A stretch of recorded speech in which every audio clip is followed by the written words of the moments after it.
30 ವರ್ಷದಿಂದ ಸರ್ಕಾರದ ಒಳ ಮೀಸಲಾತಿಗೆ ಸಚಿವರಿಂದಲೇ ವಿರೋಧ ಮತ್ತೊಮ್ಮೆ ಪರಿಶೀಲಿಸಲು ಮಾಧುಸ್ವಾಮಿಗೆ ಪ್ರಭು ಚೌಹಾಣ್ ಪತ್ರ ಅತ್ತ ಕಾಂಗ್ರೆಸ್ನಿಂದಲೂ ಆಕ್ರೋಶ ಪಟ್ಟಿ ಬಿಡುಗಡೆ ಬಳಿಕ ಕಾಂಗ್ರೆಸ್ನಲ್ಲಿ ಟಿಕೆಟ್ ಫೈಟ್ ಅಖಂಡ ಶ್ರೀನಿವಾಸ್ಗೆ ಟಿಕೆಟ್ಗಾಗಿ ಬೆಂಬಲಿಗರ ಪಟ್ಟು ಗೆಲ್ಲಿಸೋದಾದ್ರೆ ಟಿಕೆಟ್ ಕೊಡಿಸ್ತೀನಿ ಅಂದ್ರು ಸಿದ್ದರಾಮಯ್ಯ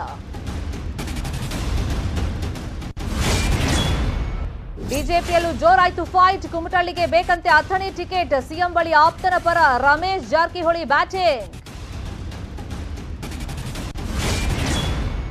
ಮೈಸೂರಿನಲ್ಲಿ ಪಂಚರತ್ನ ಯಾತ್ರೆ ಸಮಾರೋಪ ದೇವೇಗೌಡರಿಗಾಗಿ ಚಿನ್ನದ ನೇಗಿಲು ಪುಲಕೇಶಿ ಮಾದರಿ ಪೇಟ ಸಿದ್ಧ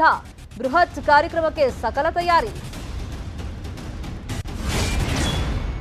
ಬೀದರ್ನ ಗೊರಟಾದಲ್ಲಿ ಅಮಿತ್ ಶಾ ಹುತಾತ್ಮ ಸ್ಮಾರಕ ಸರ್ದಾರ್ ಪಟೇಲ್ ಪುತ್ಥಳಿ ಲೋಕಾರ್ಪಣೆ ಬಳಿಕ ರಾಯಚೂರಿನ ಗಬ್ಬೂರಿಗೆ ಭೇಟಿ